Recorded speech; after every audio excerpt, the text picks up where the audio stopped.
Assalamualaikum warahmatullahi wabarakatuh and good day everyone.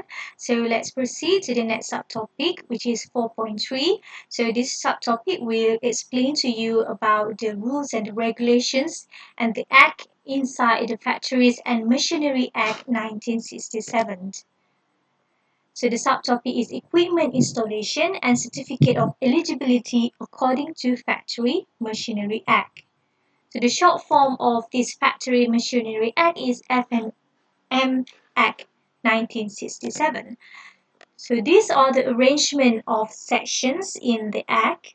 We have 6 parts. Now let's first take a look on the principle of the Act. So the principle of this FMA Act is to provide the control of factories with respect to matters that is related with safety, health and welfare of the person. So and also the principle of the Act is to have a registration and inspection of the machines in for the matters connected therewith. So one of the section in the regulation and rules is section 22, which talks about the provisions relating to health.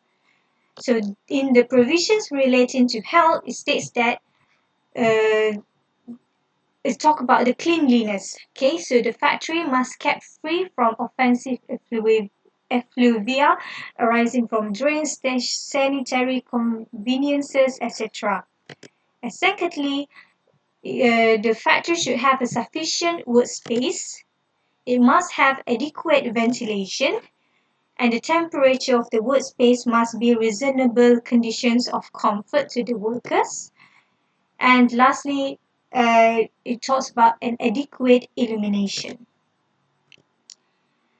So the objective of this regulation that is relating to health are first, to prevent occurrence of any occupational disease associated with the use and exposure of materials, to provide minimal standards in order to prevent exposure to workers, and the main aspect of the regulations are role of competent of person, maintenance, inspection and examination of control equipment, approvals for monitoring and surveillance equipment, and approvals of protective equipment.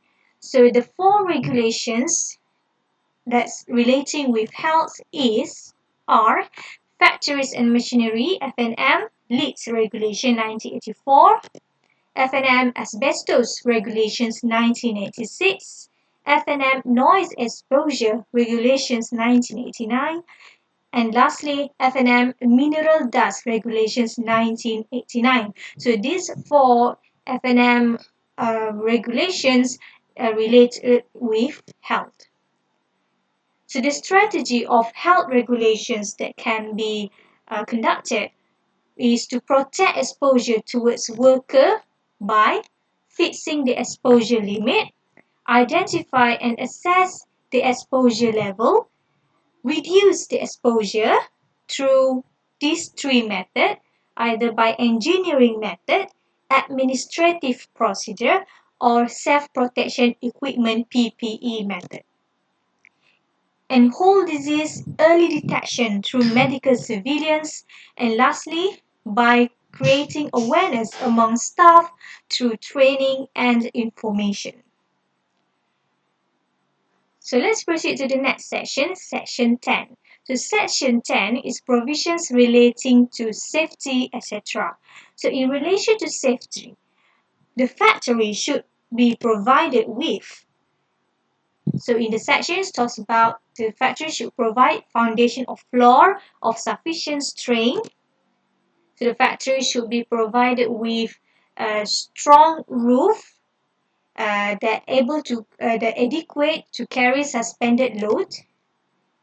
The floor or working levels of platform, etc., must be hazard free, and the ladder that carries any load must sustain and have a sufficient strength, and safe means of access and egress and proper storage of materials. And lastly, the factory should be provided with a firefighting equipment or fire prevention program. The next section in FMA 1967 is section 19, talks about certificate of fitness. So this certificate of fitness talks about the person that can operate a machine. So not everyone can operate a machine. So only a person that have a certificate of fitness. So the certificate of fitness must be issued under this act.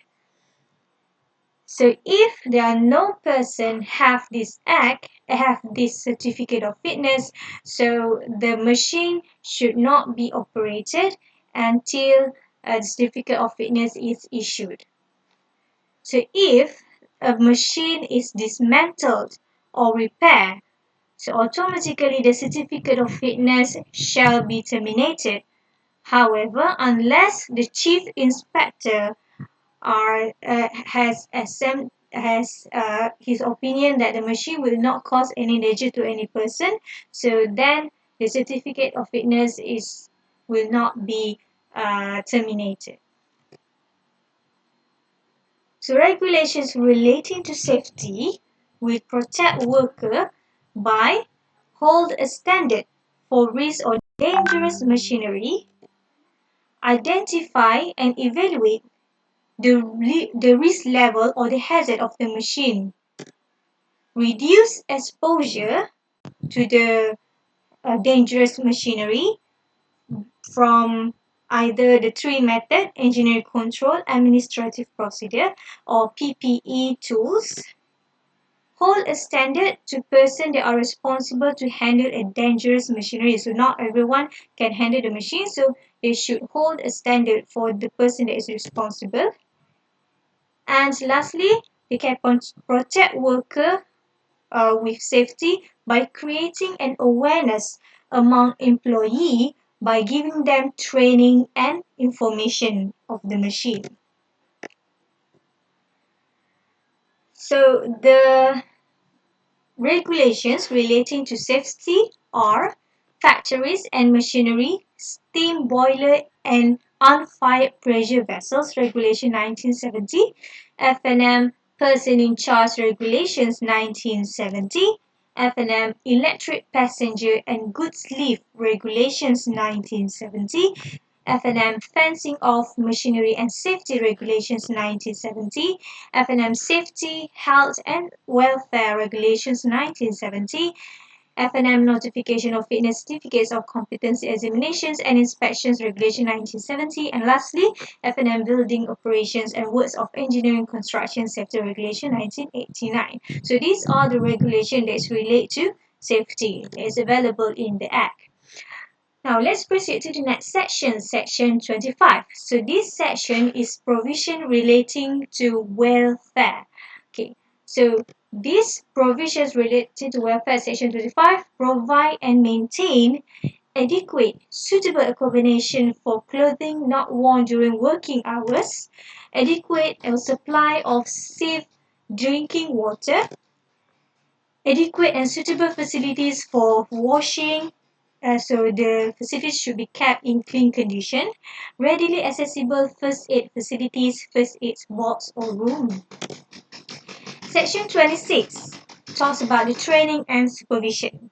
So inside section 26, that's about the training and supervision, states that no one should be employed to operate a machine unless the person has received sufficient instruction in work at the machine and the person is under adequate supervision by a competent or experienced person.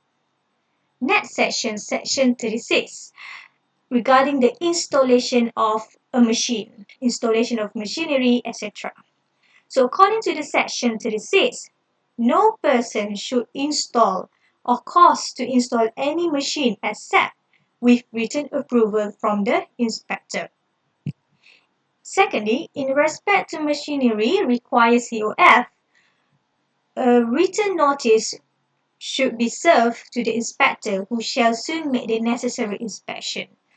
So thirdly, no machinery requiring COF to be operated without written approval from the inspector. So that's all from me. Thank you and Assalamu alaikum.